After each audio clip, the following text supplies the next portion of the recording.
Ils avaient pris en otage une famille de bijoutiers dans leur maison de Méribel pour braquer leur commerce situé à Caluire. Les 6 agresseurs présumés sont jugés depuis ce matin devant la cour d'assises du Rhône.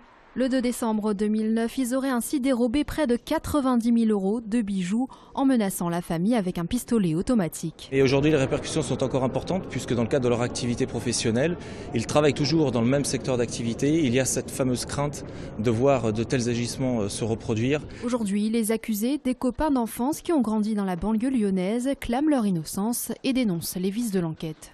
Pour résumer son rôle, on lui reproche d'avoir mis du carburant dans une voiture qui servira plusieurs jours après au fait qu'ils sont reprochés aux autres mises en examen. On met à l'index les méthodes policières dans ce dossier.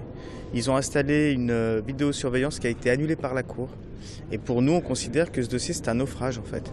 Et que les policiers essayent de récupérer une procédure annulée en venant témoigner, à défaut d'avoir des images de vidéosurveillance. Le procès doit durer 2 semaines. Les accusés encourent jusqu'à 30 ans de prison.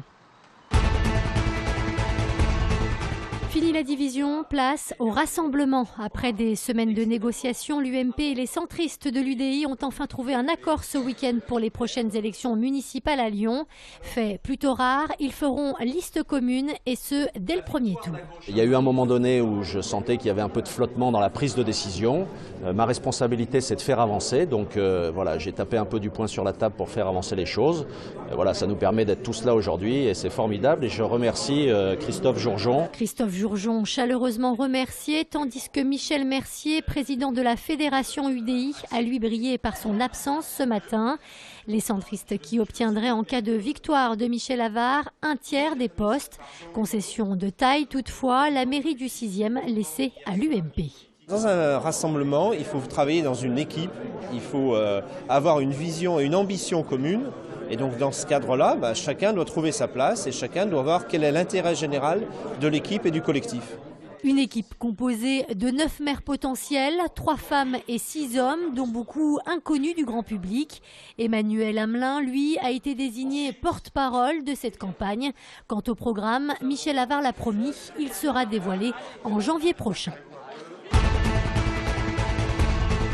Grève et manifestation des profs et des élèves de classe préparatoire ce matin à Lyon. Ils ont défilé jusqu'au rectorat. Dans leur collimateur, le projet de réforme qui pourrait entraîner selon eux une augmentation des heures de présence pour les enseignants ainsi que des baisses de salaire, tout en modifiant leur statut.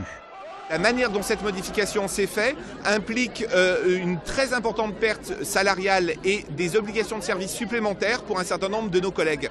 Nous sommes tout à fait prêts à discuter, à remettre en place un système qui a besoin d'évolution. Mais il faut le faire avec nous, pas sans nous, pas en nous imposant une seule règle parfaitement inéquitable. On manifeste pour défendre un système, le système des classes préparatoires dont on a profité, qui est un système qui fonctionne, qui forme à l'excellence. C'est un ascenseur social énorme, il y a des boursiers dans les classes préparatoires.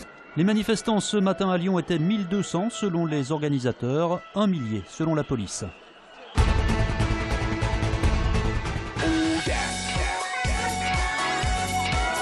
Le Rhône qui s'embrase au niveau de la passerelle du collège. Le feu d'artifice d'hier est venu conclure en beauté ce week-end du 8 décembre. Beaucoup de monde durant 2 jours dans les rues de Lyon, en majorité des touristes comme ces Bordelais pour qui c'était la première fête des Lumières. Globalement, cette fête alors ? Bien, très bien. Vous reviendrez ? Ah ouais, sûr.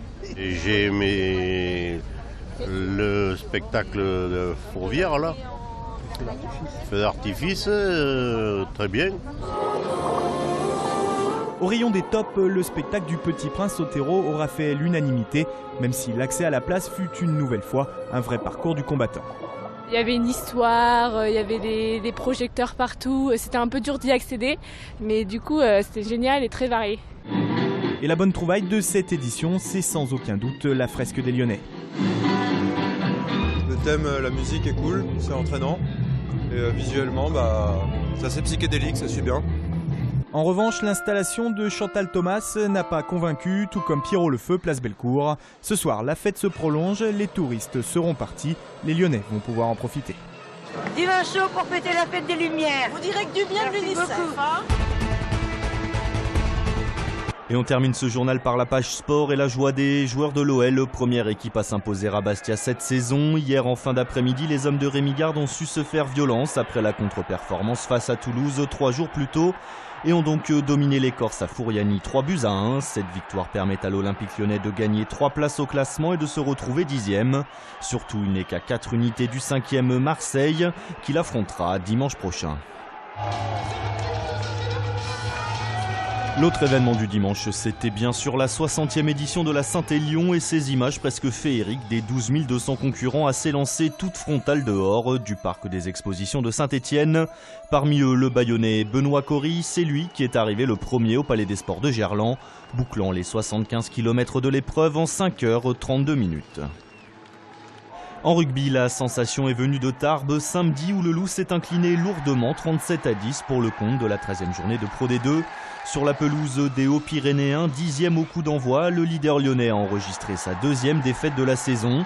Celle-ci n'a pas trop de conséquences au classement puisque le Loup conserve 8 points d'avance sur le second, Pau.